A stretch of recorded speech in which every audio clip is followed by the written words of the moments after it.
Hey everybody, how's it going? Hope you're having a great one. This is actually going to be a solo show where I'm going to be talking about my fretboard woes because there have been many. There have been many fretboard woes, which is kind of interesting because one of the things I pride myself most on now is my understanding, visualization, fluency around the fretboard. And it's kind of one of the things that I'm known for as well in terms of, just educational stuff, content for bass students is my approach to the fretboard, and I've systematized it and I've got various ways of teaching it. But if you look back at, stuff that I've never really talked about this stuff, right? Because, it's never came up, I guess, which is why this might be a really interesting episode, is that the reason that I'm actually really fluid and fluent on the fretboard is because of the hot coals I had to walk over when I was younger, because I found it incredible. I would say harder than the average human to get my fretboard down. So I'm consistently interested in the reality of what you see, like when you see somebody burning around on YouTube, they're flying around the fretboard, whether like technique or fluency in terms of understanding where they are on the fretboard. I'm constantly interested about like the backstory. What gave them the ability to do that? Did they find it hard? Was it natural for them? Because, and the reason why I'm interested in it, because I found it so hard. And I actually found it hard. I think I found everything hard. Honestly, I think there's not many things that I think that I found really natural, but there are definitely certain things that jumped out at me of being overly complex or just, like a mystery to me. And I was sat in, and it wasn't my imagination. It is, I was, and I'll tell you a story in this podcast about where I was sat in a small group of guitar players, actually, with the guitar teacher I was studying with. She used to do Saturday workshops. We'd go down there, all as kids and stuff. I was maybe like 14, maybe 15. She'd go down round the room, ask us questions, and all of these kids were just getting it. They found it so easy, and it was just so complex. Now I'll tell you more about it, in this episode as we go through it. But I just found it so hard and impossible. So a lot of where I am right now, I think, was, in terms of being a player, was born out of pain, was born out of not finding things natural. And I think people should talk about this more, because I think that who we see and what they can do on the interwebs is not the backstory. And often the backstory is finding things hard, finding things more difficult than other people. One that's jumping to mind right now is Michael League. If you've been following along the content that we put out on SBL, we released a video not so long ago with Michael League, which is great, but he doesn't talk about it in that one. It's actually a video we did with Mike maybe 4 years ago, 3-4 years ago. And he was talking about how he was the worst. And by the way, if you don't know who Michael League is, he's like, bass icon, band leader and bass player for Snarky Puppy, among others. And a great artist in his own right. And Michael was talking about how he sucked more than anybody in his entire year when he went to Texas State Music College, or I can't remember what they call it. Anyway, the Texas State University, to study music. He said he sucked more than, he was like the bottom of the class. And that for me was incredibly interesting. I was like, because it made me reflect on myself and how I struggled as well. Another one, Gary Willis, jumps to mind. He also weirdly went to Texas State, same place that Michael went to. And I think he went as a guitar player. I'm not going to tell vicious lies, but I know that he found it, he certainly wasn't the class star or anything like that. If my memory serves me correctly, he actually really struggled when he got to university. Another one, Steve Jenkins, phenomenal bass player, had a really grimy time when he went to grimy. Well, we'll use that for now. But had a really tough time when he first went to Berkeley. And it gets to there's all of these individuals out there who are all phenomenal now, right? We all look at them and we're like, oh, they're bass gods. We're like, oh, they were struck with the lightning rod of talent. And I actually call bullshit. And I think that there's so many people out there that really, really struggled. And through the struggle, maybe, in my case, definitely, when it comes to fretboard fluency, because of the struggle, actually became the musician I am today. So I'm just going to be jumping into that and my stories around the fretboard. The reason I'm doing it, by the way, is we've got a course out right now called the Fretboard Accelerator. It is one of the greatest educational programs I've ever put together, and it's out for I'm not going to say a time. It's open once a year. We open it once a year for enrollment, and right now is the time. And so the next time we open it, like depending on when you listen to this, it might be closing enrollment like today or this week. We only open it for a couple of weeks for enrollment every single year, and that is that time. And just a heads up that next time we open it for enrollment, it will be the price will be going up. So it'll be this time next year, but the price is going to be going up. So I just wanted to give everybody a heads up way ahead of time, 12 months ahead of time, in fact, because I don't want anybody getting really peeved and for saying, hey, I was going to enroll, that's, the next time around the price has gone up. So just a heads up that it's going up. Anyway, by the way, if you do want to go check it out, I did forget the URL, but I've got it here somewhere. I'll just grab it for you, just so you don't have to go searching for it on the interwebs. That'd be way easier. And searching through my messages here. Oh, just go to scottsfretboardcourse.com. scottsfretboardcourse.com, and you'll be able to find it there. Anyway, jumping into this, okay, talking about my fretboard woes. And basically, the backstory of this is that it's... Sorry, somebody's just calling me. It's never good when somebody's calling you in the middle of a podcast. Anyway, my fretboard woes, right, is that, well, as I was saying, I always found the fretboard to be a massive pain in the backside. And it took me, honestly, like I began playing guitar when I was 13. So I played guitar when I was 13. It took me, it's so painful to even say this out loud. I think it took me until I was around, 20, 21, until I began to figure out how to unlock the fretboard. It sounds crazy, doesn't it? Almost a decade of pain. Okay, but, just to put it out there, when you first start playing an instrument, you haven't been struck down with these issues yet. So there was definitely an element of that. And I hadn't realized, it was going to be a thing, but it did absolutely develop into a thing. And I also not only really struggled with the fretboard, I had struggled to learn the notes on the fretboard as well. Like that was a huge, huge thing for me. Trying to memorize the notes on the fretboard it just seemed impossible.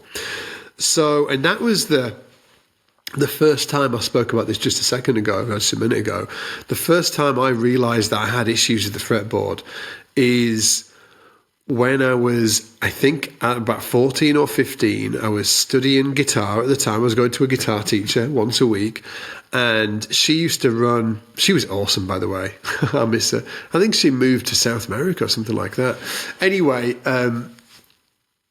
back in the day, I used to go every weekend. She used to run these sort of small classes, and we'd all go along, and there'd be a group of anything from about 10 to 20 guitar players all sat in this little room, right, with our classical guitar I was learning.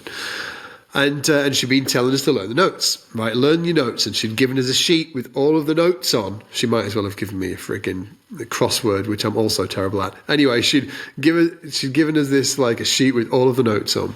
of the neck. And we were supposed to memorize them. Then we got in this group class, and she used to do this every week. We'd sit there in the group class. I used to dread it. And she'd be like, okay, time to check the notes. And then she'd go around the room. She'd be sat with a guitar, and she'd just say, Ben, 3rd fret, A string. And Ben would need to say, or should have said, C. And then she'd say, okay, Amelia, 5th fret, B string. And Amelia would say, E. Okay, that was the vibe. She'd go around the room, and every time she got to me, every single time, it would just be like chewing on glass. She'd be like, Scott, 2nd fret, E string. I'd like look down at my E string. I'd be like, okay, E. It was like this weird mental block that I can't really explain, but it was so real. Obviously, it's F sharp now. I know it's F sharp now, but back then I just couldn't get it. And this kind of like struggle with the fretboard, I think it was that's kind of like set me on this, whatever it was, 7-8 years of just walking over hot coals when it came to the fretboard, because I found it so embarrassing to be publicly shamed, right? And I know she was doing a good thing, but to me, it felt like the worst thing in the world, right? And on top of that, I was also told not to use patterns, okay? Don't use patterns. I kept on, it was hammered into me. Don't use patterns, just learn the notes. Don't use patterns, learn the notes.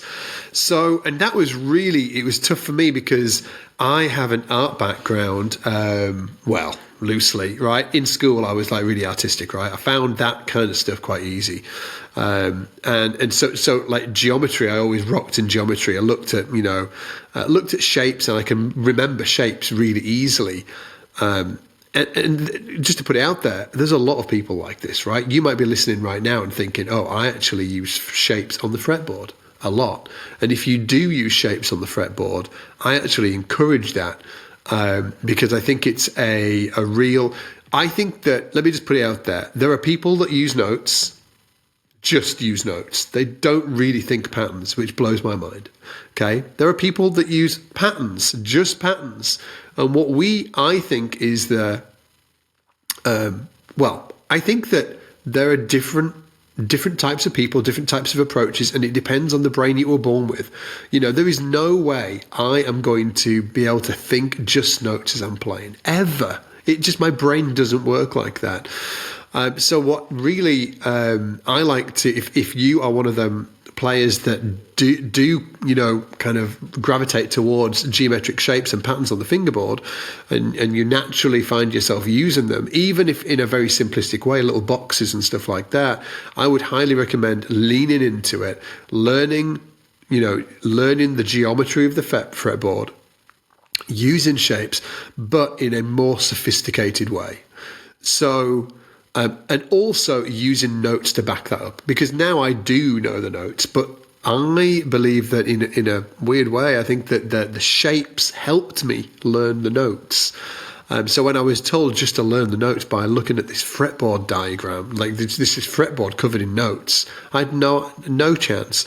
But when I found my own way around it and started using geometric shapes to learn the notes and learn the fretboard, that's when the penny started to drop, when everything started to click together. So if you do already use even the simplest of shapes, like little boxes on the fretboard, I really highly recommend that you might be, just like me, somebody that gravitates towards that style of learning, that style of visualization on the fretboard.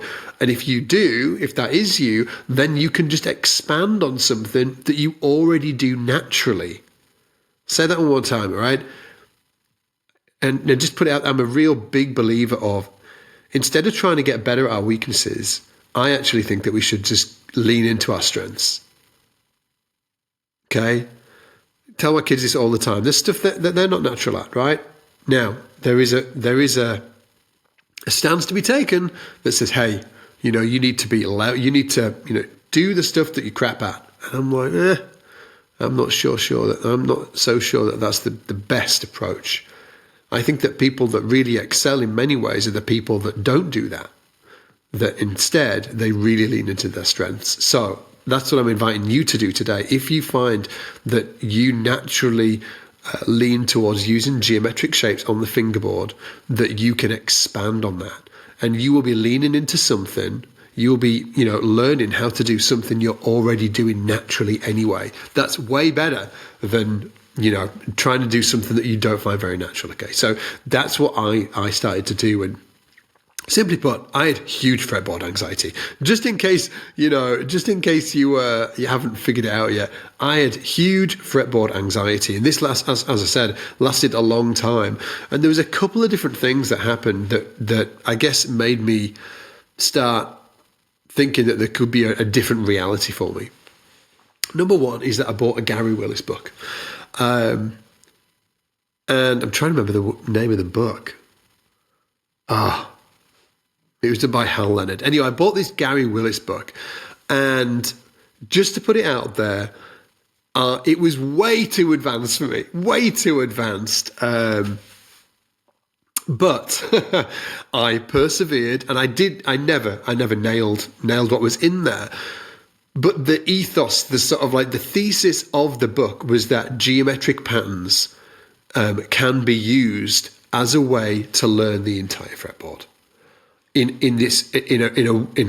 an amazing way, in a way that sort of like where there's no dusty end of the fretboard. And just to put it out there, this, like, not knowing the fretboard crushes so many bass players. It's like one of the big things that I wish so many players would just spend the time to actually do, like get it nailed down, because it is, I am proof, trust me, it is available to everybody if they want it, to be able to understand where all of the notes are and be able to go all around the fretboard and play around all of the chords that people throw at you. To be able to do that all over the fingerboard is available to everybody.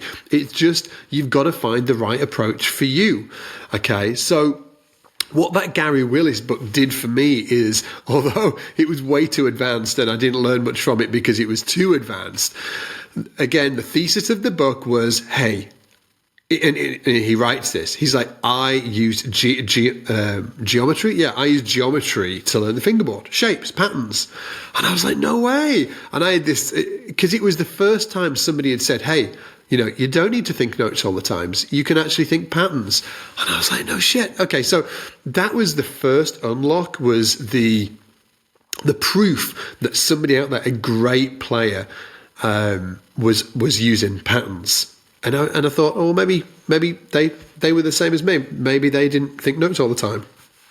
And then also, I was going out to New York to try and get some lessons out there. Now, ultimately, I did go out to New York, but many years later, it turned out that this time I couldn't make it happen because I couldn't afford it. It was just too expensive. But I really wanted to go and get lessons from Matt Garrison. I sent him an email.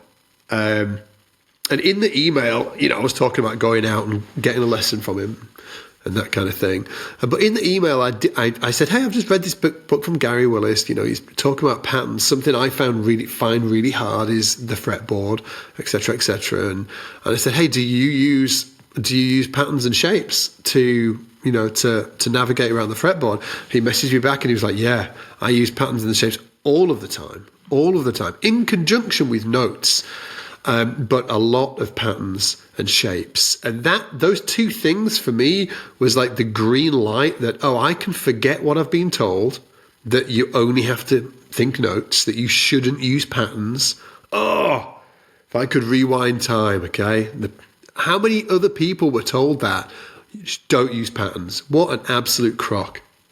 Anyway, that's when I was sort of like, I got that green light, and it really sent me down a path of creating multiple systematic approaches of learning the fretboard through geometry, aka patterns, using patterns on the fretboard. Now, like I said, I didn't really get this from it. I got sort of like little clues from what other people had done.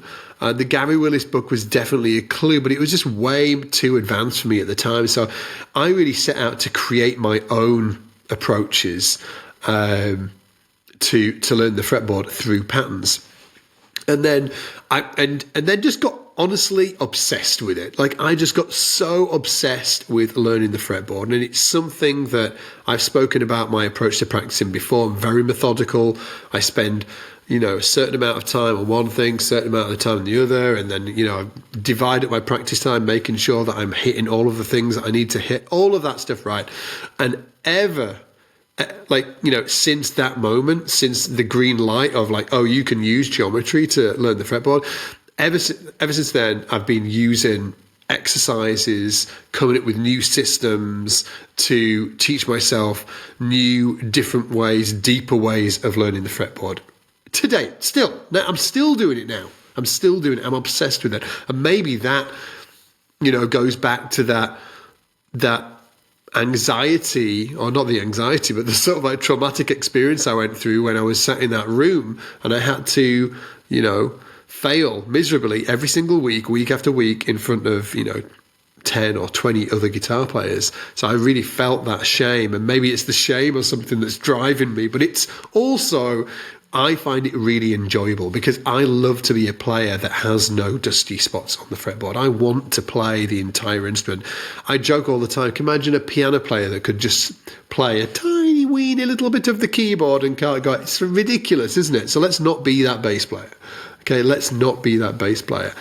And then, just jumping on to a few years ago, later on in my career is when I discovered something called the triadic harmony concept, which I found mind-blowing.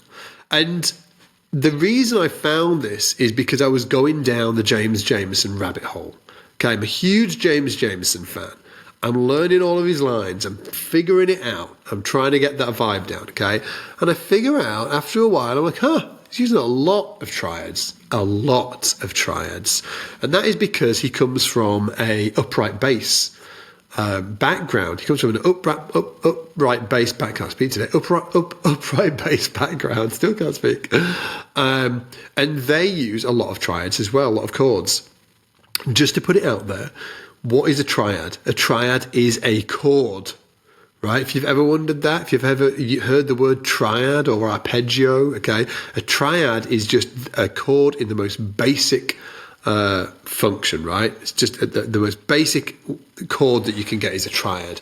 There's only 4 different types: a major triad, a minor triad, an augmented triad, and a diminished triad. So there's only 4 types of triads.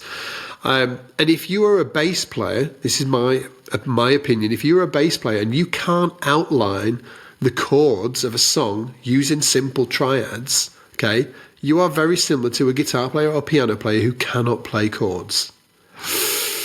I know it hurts to say it, and the reason I say it is because I want bass players out there to be functioning as fully rounded musicians, bass players, not root thumpers. I'm just going to thump along on this root and then throw a fifth in whenever I feel like I need to. There's so much more available. So let's not be a root thumper, okay? Let's play bass like a musician. Let's learn how to outline the chords. And to do that, you need to know how to use triads, okay? Which is, so if I had a guitar here or a bass here, I'd play a chord. This is how a guitar player plays chords. Keys player plays chords. They play all of the notes at the same time. Well, bass players, we don't play all of the notes at the same time. Generally, we play them we can play a root and then a third, or a root and a fifth, or a root, fifth and a third. We can mix them up, but we're using the notes of the chord. AKA, we're still playing the damn chord. We're just playing it in a linear fashion, right? Anyway, going back to this Jamerson thing, I was going down this Jamerson rabbit hole, figured out, he's using a lot of triads. And then I was researching this online, and I came across this thing called the triadic harmony concept, which is a concept that basically states that anything that you will ever play on the bass, anything you will ever play on the bass, when you boil it down, can be boiled down to the 4 triads. a major triad, a minor triad, an augmented triad, a diminished triad. Anything you play will always be able to link to one of those things, okay? So I was like, oh, that's really interesting. And at the same time, I was like digging the James Jamerson thing. So I was like, I'm going to try and figure out how I can create a system that can help me absorb the triadic harmony concept over the entire fingerboard. So when I look at the fingerboard, I'm just seeing a map, basically, a map of triads. If I think if I think C major triad, I can instantly see C major over the entire neck. If I think D minor, I look at the fingerboard, I can instantly see D minor over the full fingerboard. Now, that's the goal, right? That's the goal. And so, in essence, it's very simple. The goal's simple, right? And the triadic harmony concept is simple. But what is not simple is learning the thing. It's actually, well, how do I look at the fingerboard? How do I look at the fingerboard and then instantly see C major, or instantly see D minor, or instantly see G or augmented all over the fingerboard like a map, okay? So that's the mission that I set off on for a long time. Maybe 6 months, maybe even longer, maybe a year. I don't know. I worked on it for a long, long time. And at the end of the day, I created, after months and months, maybe 6 months, maybe even a year, after the end of the day, I'd created a systematic way of learning the triadic harmony concept over the entire fingerboard by using geometry, and not only using geometry, but using it in a way that scales across the fingerboard. So for every chord type, right? So like C major, you've only got 3 patterns that you need to learn, and you can map those across the entire fingerboard. For all the minors, 3 patterns. All of the augmented, the diminished, 3 patterns. So we've only got 3 patterns. And then you have to get those patterns and squeeze down the fretboard, chunk it down into smaller blocks. Okay? Because, now I've learned these 3 patterns, right? Does that mean I stare at the fingerboard and suddenly I see C major? Or no, of course it doesn't. You need to really reduce down the area that you are learning on the fingerboard into chunks. When you've got a chunk, let's say frets 1 through 5, then you practice in a very systematic way which patterns, let's say you've got 3 patterns, right? Which patterns fit within that 5 fret block, and then that replicates out of the bass. All that to say that it was a system that I created over, let's say, 6 months to a year, and once I'd done that and ran these exercises, it was that really, it kind of changed the entire way that I looked at the bass. And I didn't think, honestly, that would ever happen again, ever. I thought I'd done it all. And then I created this triadic harmony concept. And it was really, if I could go back in time and to myself, to my earlier self, I would have given myself this triadic harmony concept, this specific approach that I created, this system that I created to learn the triads first as kind of like the foundational element of learning the fingerboard. If I could go back in time, that's what I would do. I'd give it to myself and say, learn this first. Even before scales, arpeggio, any of that, learn this first, because it's so impactful and it completely changes the way that you look at the instrument, okay? And that's really, like, and talking to, all of the guys on the team, we're all bass players, okay? So I'm talking to the guys on the team, showing them what I'm doing and how I was thinking about it. I can't remember who it was. And they said, hey, you need to create a program out of this. You need to create a way of teaching people this system. And that's when the Fretboard Accelerator was born. It was born out of that. So I did just that. We filmed it over months and months. And then we released it. And I think we released it initially 3 years ago, and I think that we've ran 3 enrollments now. So we've only opened it 3 times, I think, for enrollment. And again, enrollment is open right now. If you want to go check it out, I did have that URL, didn't I? If you just sort of like, just show me the course, Scott, just go to scottsfretboardcourse.com. You can check it out there. But Where was I? Sorry. Stuck on my... oh, there we go. My computer's going completely bananas. I'm on that. Do you know when you get to the end of your Mac? I don't know if you guys are Mac users or Windows users, but I'm a Mac user. And you know when your Mac's on the end, it's like on the edge of the cliff and it's about to fall off and crash. That's where I am right now with my Mac. I'm sort of like, I'm so sad about it. So I've only had it for like 3-4 years, but I use this thing every day, so it's still giving me a good shot, good run. But but anyway, what I was saying, that's where the Fretboard Accelerator was born out of. Now, if you want to know a bit more, I'll tell you a tiny bit more about the program. Okay, so like high level view, basically, it's 6 months long. So to go through the entire thing, it's 6 months long, but you can do it in your own time. And what we've seen in the past is that some people go through it super fast. They might go through it in 3-4 months, but others might take a year to do it, okay? And it doesn't need to consume you, or, just to put it out there, you don't need to sort of like practice this stuff like for hours and hours. You shouldn't be only practicing this stuff, right? This should be in the mix along with the other stuff that you're practicing. It's actually based on 20 minutes of practice a day, 20 to 30 minutes of practice a day. But if you wanted to do like 10 or 15 minutes, hey, no harm, no foul, that's fine. But it might take you 8 months or a year to get through it, okay? And it's also created in a way that is completely step by step, meaning that it's not created in a way where you watch all of the videos at all. Like, that's the opposite. You watch one of the tutorials, it teaches you part of the system, and then you are given very clear instructions. Hey, when you can do X, Y, and Z, then you are ready to move to the next lesson, okay? Before you can do X, Y, and Z, then you can't move on. Otherwise, you're cheating yourself, okay? So it really puts it out as clear as possible. And also it's done in super small bite-sized chunks as well. So it's easy to follow along. You get a lesson every single week with me for the 6 months. And obviously you can pace it, as I said. And then all in all, it's around 20 hours of content. Which is like with a hard educational focus. So this is not like our YouTube videos. It's not sort of like, it's like full on lessons, right? Full on lessons. So if that's what you're looking for, it's definitely worth checking out.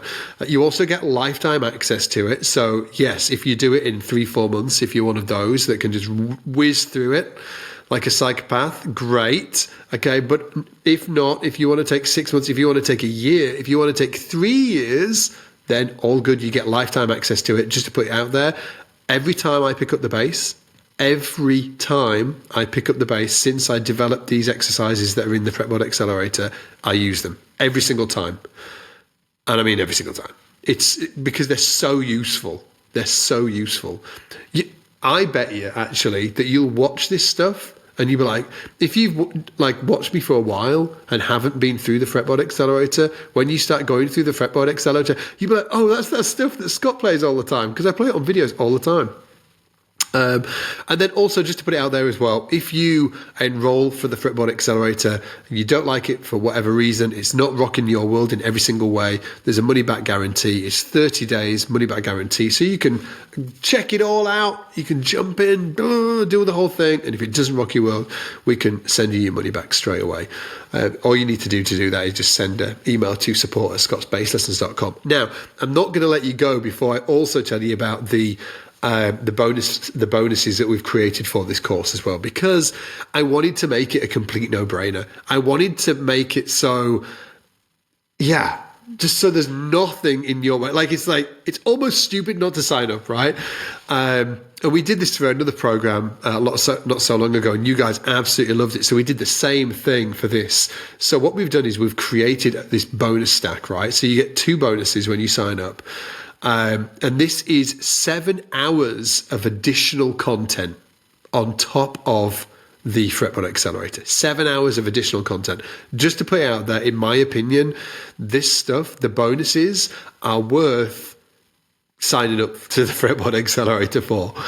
Do you know what I mean? Like, they really are. So the first bonus is that you get 27 melodic bass etudes. It's the, what's the word? I've got it down here. Oh yeah, it's the Bass Fretboard Etude Collection.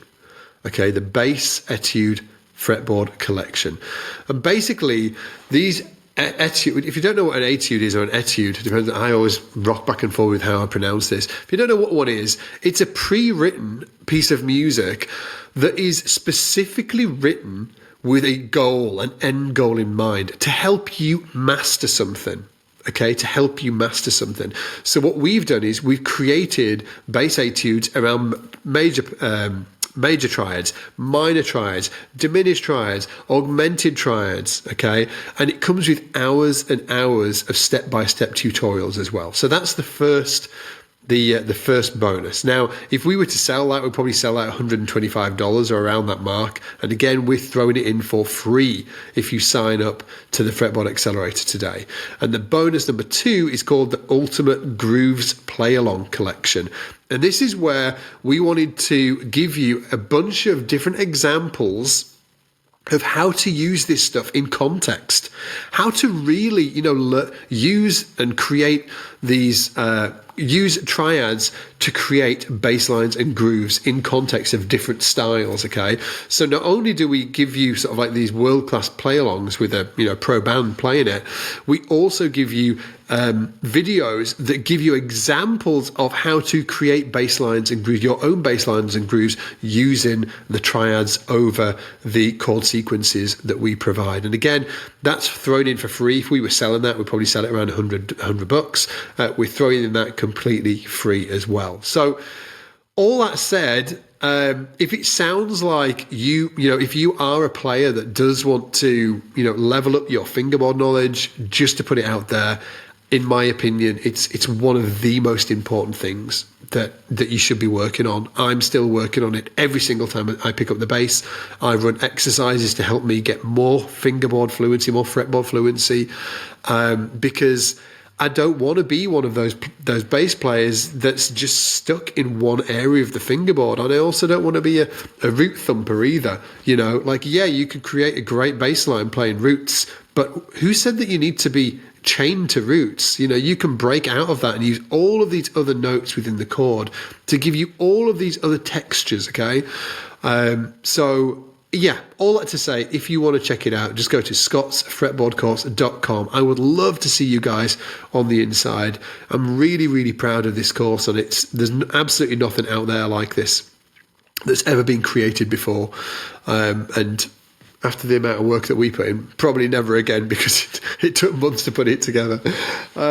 Poor Gav. Can you guys remember Gav? Well, Gav's still on the SBL team. He used to be the videographer behind the scenes, but now he's doing a lot of editing on all of the educational stuff that we do. Not so much YouTube, more educational focused content. So shout out to Gav, who's behind the scenes. But poor Gav, it took him 6 months. I kid you not, 6 months to edit this program. Just the video materials. That's not including the bonuses. That's just the core. The core of the Fretboard Accelerator took 6 months to edit. So shout out to Gav.